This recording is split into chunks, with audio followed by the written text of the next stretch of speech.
साथियों, क्या आपको पता है कि 2 जून 2023 को जो इतना बड़ा हमारे देश में ट्रेन हादसा हुआ है, इस हादसे को रोका जा सकता था। हो सकता है ये हादसा ना होता। कुछ खामियों, कुछ गलतियों की वजह से इतने सारे लोगों की जानें चली गई। चलिए चलिए आइए उन बिंदुओं पर हम चर्चा करते थे कि यह हादसा किस तरह रोका जा सकता था।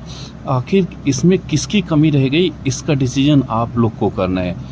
चलिए हम केवल उस टॉपिक पे हम डिस्कस करेंगे कि अगर हम चाहते, अगर ऐसा सिस्टम होता तो हो सकता है यह हादसा ना होता। तो आइए चलिए देखते हैं, इतने सारे लोगों की जान गई, इतने सारे लोग गंभीर रूप से घायल हुए, इतने सारे लोग आज अपने परिवार से बिछड़ गए, बहुत सारे लोगों को पता ही नहीं, लापता है। तो इन सब के पीछे कौन कौन से बिंदु थे, क्या कारण थे, कहाँ कमियां रह गई थी, और उन कमियों को अगर दूर किया गया होता, अगर वो सिस्टम, जो पुराना सिस्टम थोड़ा था वो चल रहा होता, इस टेक्नोलॉजी के साथ साथ थोड़ा सा मैनुअली काम किए होते, तो आज ऐसा ना होता।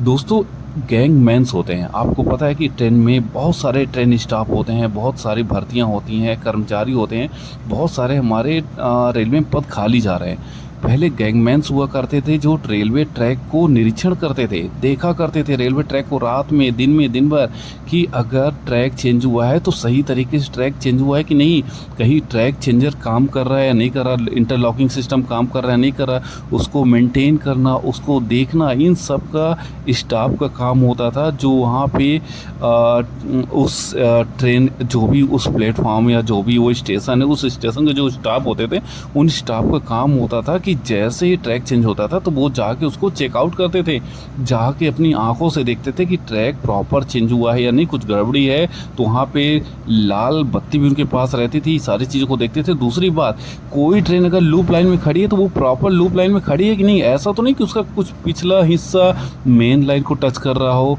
वो ट्रेन प्रॉपर तरीके से लूप लाइन में अगर ना खड़ी होगी तो कोई ट्रेन मेन लाइन से पास होगी तो ज़रूर उससे टकरा जाएगी। यानी प्रॉपर मेन लाइन से हट के खड़ी है या नहीं खड़ी, ये सारी चीज़ें चेक करने का काम गैंगमैन का हुआ करता, जो प्रॉपर मॉनिटरिंग करते थे।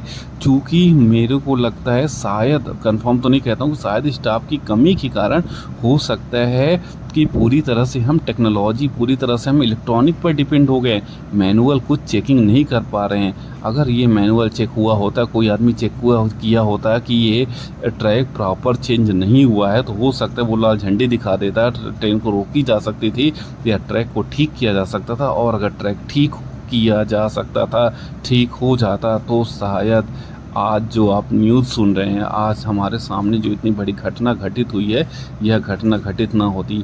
तो यहाँ पे इन सारी चीज़ों को इंक्वायरी करने का एक टाइम है, रियल में देखने का टाइम है कि वाकई में कोई ट्रैक चेक किया या नहीं किया, कहाँ पर मिस्टेक हुआ, कहाँ पे गलती, किसकी गलती हुई।